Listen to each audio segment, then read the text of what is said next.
Үйің екен, үйдің көркісі екен, саба көркі би екен, сандық көркі түй екен, ақ отаудай көрінген қай мұсылман үй екен. Ассалаумағалейкум, мақтан келдім, ай туып күні шыққан жақтан келдім, Құдайдың құлшылығы лайық деп 30 күн оразада атқа міндім. Мұхаммед үмбетіңе жарапазан, бір келген 12 айда ораз иман, оразаң қабыл болсын мұсылман жан, мұсылмандар айтып өткен жарапазан.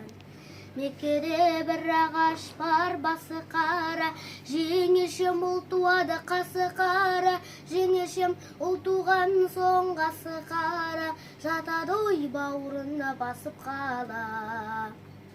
Жарапазан айта келдім есігіңе, қошқардай қосыл берсін бесігіңе, қошқардай қосыл берсей бесігіңе, боладай өз серігің несібіңе.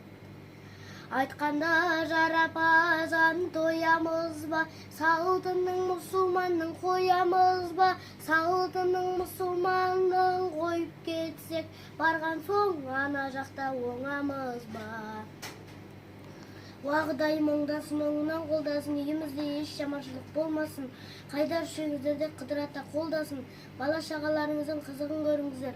Алла тағала аманат берген балапандарыңыздың арасында еш жаманшылық болмасын. Осындай тілектерімізді Алла тағала мен деп қабыл етсін. Әумин айтқан кез.